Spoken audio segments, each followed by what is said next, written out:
Hey, you guys, welcome to Girl Educate Yourself. I am Kristen Cantrell. And I'm Angela Fazio. This week's guest comes from Arkansas, Becky Carter. I'm so excited to talk with her. Yeah, she's going to talk about how not to lose yourself in real estate, which is going to be such a fun topic. So, Becky, can you get us started by telling us a little bit about yourself? Sure, yeah. So I am also mom, wife and mom to 5 children. Ages. That's a lot of children. I know, right? We actually were always a homeschooling family, and then about 3 or 4 years ago, we made a shift, put them all in school, and Mama got to go back to work and do something she's always wanted to do, and that's sell real estate. That's fun, exciting. That's such a cool. I love that. So tell us a little bit about your topic and why you decided to teach everybody on this specific topic. Teach it or preach to myself? Yeah, preach to yourself. Yeah. Right. So, being, I have always said that I loved turning 40. And there was something about turning 40 that just made me appreciate who I was, all my experiences that have kind of led me to be who I am. Right. And I really didn't care what other people thought as much anymore, which is really freeing, right? Yes. And so I feel like this is a really important topic, and as women, as moms, it's such a crazy world out there that we're really fighting against many people's agenda. And so to be truly happy and free, we have to be ourselves. And so that's why I wanted to talk on that subject. I love it. Okay, so tell us, how do we not lose ourselves, Becky? Tell us, please. A lot. No, love Jesus, cuss a little, right? That's right. Yes. That's right. We are making that shirt. Yes. Yes. I'm sure it's already out there. So, I have 3 points, and it is a little preachy. I mean, I am definitely a woman of faith, and that is what drives my life. I know you ladies are too. And so, but this is not just a faith generated thing. So, number 1, I don't want to be the best. I want to be my best. Ooh, okay. So that means that I'm not trying to be someone else that the world is telling me I need to be. I want to be me. What is my calling? What stage of life am I in? I'm still, I'm a wife. I still have kids at home. Those are my priorities. And then I become mom. Sorry, I'm Italian, so I'm going to talk with my hands. But, I don't know anyone like that. So be not the best, but my best. Secondly, the world is selling a counterfeit, okay? And we know that we have social media, we have mainstream media, and then you have just your peer groups of people around you, and they're telling you what's going to make you happy. Oh, you have to have the big house. Oh, you have to have the best car. Your children have to be perfect. Your house has to be perfect. Everything has to be clean and tidy and pure. And it's really kind of the old keeping up with the Joneses, right? Yep. And it's a lie. And you will never truly be happy and free when you're chasing that. And so again, it comes back to, who's God asked me to be? Mm-hmm. What is he asking me to do every day of my life? And it may look different for different people. It will typically look different for different people. Mm-hmm. So again, the world's selling a counterfeit, and we have to be wise enough to pick out those lies. So I'm going to back you up for a minute to the first point. When you say, I love the phrase, I completely agree with, you don't necessarily need to be the best, but you need to be your best. So how do you ascertain what being your best looks like? Like, what measures are you looking at, or how are you making the decision of, I'm showing up being my best, or I'm falling short? Yeah. Well, I think we need to be conscious of the decisions that we're making, right? Be aware of how the people in your circle are responding to you. What are they saying?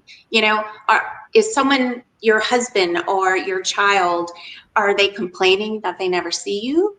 Are they complaining that you're really short and or distracted or whatever? I actually had a child tell me the other day, I took my oldest on to work with me, and he says, "Mom, you're just so different now."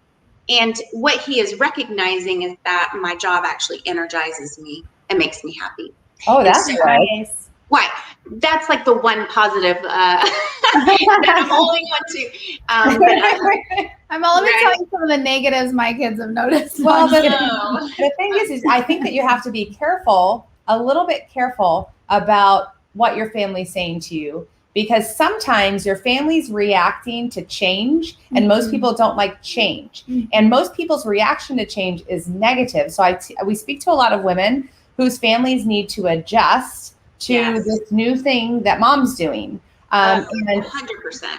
And so it's okay to listen, but it's not always okay to agree, I think, with what people are saying. No, I would 100% agree with that. And anytime you make a big change, I mean, our whole family changed, I mean, in a huge way. I was always home. I educated the children, made dinner, was that traditional wife. And I loved those years, and I still love being able to play that role as wife and mom. It really does feed me. And my husband was always gone, right? And so now everything's changed. He had a job change, and then COVID, and I had a job change, and now I'm gone way more than he's gone. And the kids have had to step up, and it has afforded us financially to be able to do things that we weren't able to do before. I do feel like I am more energized, and I get to be me, and my extroverted personality, and helping others. Other than just in the home, I'm helping others, and that truly energizes me. Stresses me out a lot of times too, but it does, energize me. So you're right. Awesome. Got to balance both And you're right on your second point that the world's always offering a counterfeit. And one of our jobs is to discern with God's help, what is the counterfeit of the world and what is his wish and his will for our lives. So I totally agree with that as well. That's not as easy as saying that in a sentence. Yeah. But, there are definitely things that you can do on purpose to try to discern which is which. Yeah. I mean, if you have peace in your own self, right? Or if you feel free, I always tell my kids that, lying, you won't feel free, right? Because now you're like, okay, what did I say?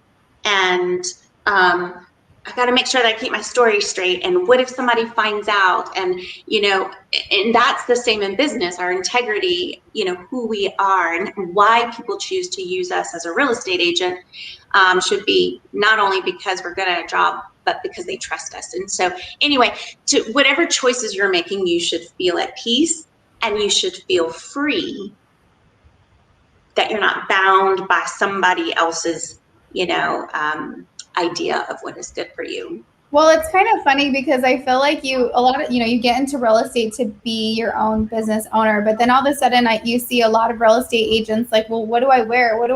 How do I show up? And they fake it till they make it, or they're, wearing clothes they don't feel comfortable in. And, it's been so freeing, and such a great word, is creating a business around authentically who I am. That's right. Yeah. And enjoying every little piece of it, because it does energize you when you do that. And you're going to attract people that you don't know that like that, and it's just so much better. I could never imagine wearing a pantsuit and showing up. Well, there's a difference between you're still going to have to experience discomfort because it's something new. But you don't want the discomfort coming from you not being you.